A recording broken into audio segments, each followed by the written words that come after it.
Press-ups. Lie on your stomach on table or mat with legs extended and hands palm down just above shoulders. Retract shoulder blades down and in towards the midline of your spine. Maintaining that position, lift your chest off of the floor. Hold for 3 to 5 seconds, keeping the back of the neck long and making sure front hip bone stays in contact with mat. During entire movements, repeat it 10 times. Supine twist.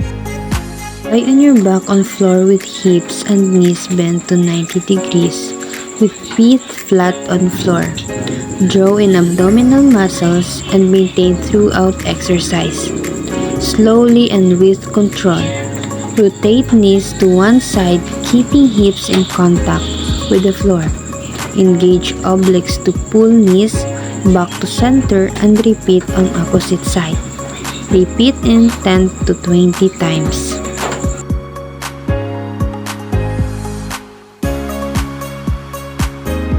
Quadruped opposite. Keep head straight with knees bent to 90 degrees. Engage your core to keep back straight during entire exercise and use your hamstring, glutes, and low back muscle to lift your leg straight while simultaneously lifting opposite arm. Repeat 10 times each side.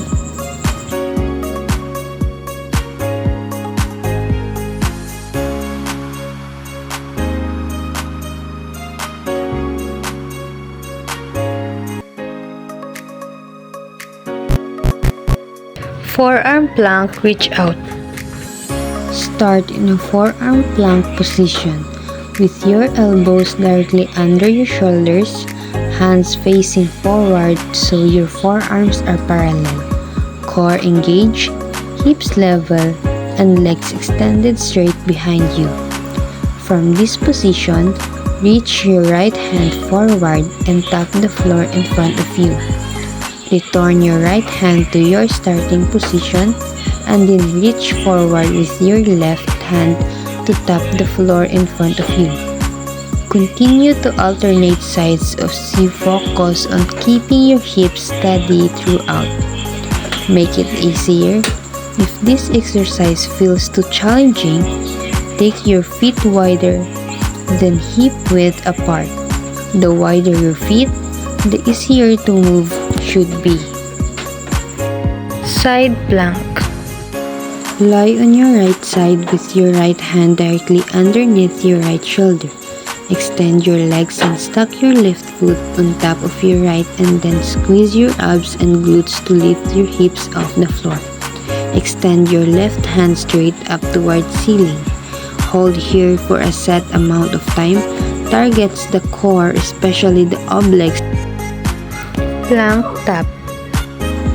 Start in high plank with your palms flat, hands shoulder width apart, shoulders stacked directly above your wrist, legs extended behind you, and your core and glutes engaged.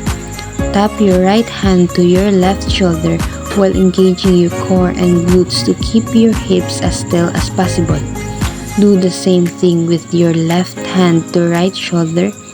That's 1 rep. Continue alternating sides. To make this easier, try separating your legs a little more. Body weight squats. Stand with your feet about shoulder width apart and slightly turned out with your weight in your heels. Hinge forward at your hips and sit your butt back into a squat. Bend your knees until your thighs are parallel to the ground. Drive through your heels to stand back up straight. Squeeze your butt and keep your core tight as you stand. Reverse lunges with knee lift. Start standing with your feet about shoulder width apart. Step backwards with your left foot, landing on the ball of your foot and bending both knees to create two 90-degree angles. Push through your right heel to turn to standing. As you stand up, thrust your left knee towards your chest. Repeat on other side.